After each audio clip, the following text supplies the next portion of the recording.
حاجی عبدالوهاب صاحب رحمت الله علیه به فرمایل مونږ ته یو بزرگ خبره کوله په مرکز کې. وی حاجی صاحب فرمایل چې د دې ریوند چې کم مشر عبد الله میواتی صاحب رحمت الله علیه وی هغه چې کله مونږ نه بس غلطي وشوه نو مونږ ته به وی پته څنګه لګېده، مونږ ته به وی پته داسې لګېده چې وی مونږ به عبد الله میواتی صاحب رحمت الله علیه به وی ځان سره داسې یو ټایم به مقرر و مازیګر به یا هر ټایم به وی داسې به ځان سره بوتلو. وی هلته کې به یو کیر میلاوېده. وی یو ورځ به بوتلو په لاره به را سره خبرې اترې کولې. وی کیر به را باندې وخوړه، په دویمه ورځ په درېیمه ورځ څو ورځې به را باندې مسلسل کیر وخوړه. وی مونږ ته پته ولګېده چې په مونږ باندې به کله میواتی صاحب کیر خوراک شروع کړو نو مونږ ته به پته ولګېده چې یاره زمونږ نه څه غلطي شوې ده. وی بیا به هم راته داسې نه وي چې ګوره دا غلطي تا کړې ده، درې څلور ورځې چې به را ماله اکرام وکړو کیر به را باندې وخوړو نو بیا به هم راته داسې نه وي چې ګوره تا دا پلان کې غلطي کړې ده او په تا کې دا غلطي ده او په تا کې دا غلطي ده، داسې به راته نه وي. وی باقاعده به راته وي چې ګوره زمونږ خو عمر وګوره تیر دی په مونږ باندې،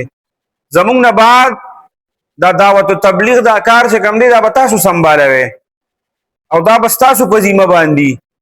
نو ګوره دا پلان کې کار چې کوم دی دا داسې شوی دی که نه، وایي مونږ چې به کومه غلطي کړې وه هغه به راته په داسې طریقه یادوله.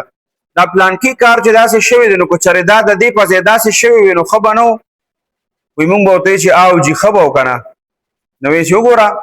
چې دا په دې طریقه باندې وشي د مونږ نه بعد به دا کار تاسو سنبالوئ نو دې ته لږ سوچ کوئ چې دا کار په کومه طریقه په کار دی.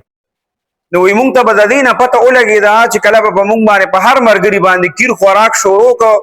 میواتی صاحب وی هغه ته پته ولګېده چې د ما نه داسې څه قسمه غلطي شوې ده او اوس چې کوم دی دغه غلطۍ اصلاح چې کوم ده نو دا به میواتی صاحب کوي نو د هغې دپاره به یې په مونږ باندې کیر خوراک شروع کړو. زمونږ خلک که یو مسلمان عام مسلمان دی که یو بل داسې هغه باندې به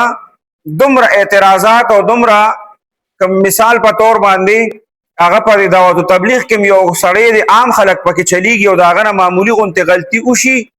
نو دی دومره په سختۍ سره هغه پوهیږي او دومره په سختۍ باندې هغه سره پیش راځي چې هغه اکثر متنفره شي د تبلیغ نه.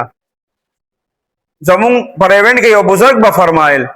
چې ته دا سوچ مه کوه، ګوره وایي مونږ صرف دا سوچ کوو چې ما دونه خلک څلورو میاشتو له وباسل کال له وباسل او ما چې کوم دي 7 میاشتو له سې روزو له شبي جمعو له وایي ځان پسې دا خو الله سیم حسابوي خو ځان پسې دا حساب کوئ چې زما د وجې نه څومره خلک د دې دعوت تبلیغ نه کټ شو، ما چا سره په سخته لهجه خبره کړې، زما معامله خرابه ده، زما په علاقه کې خلکو سره اخلاق ټیک نه دي، سلام کلام مې چا سره نشته، په خلکو باندې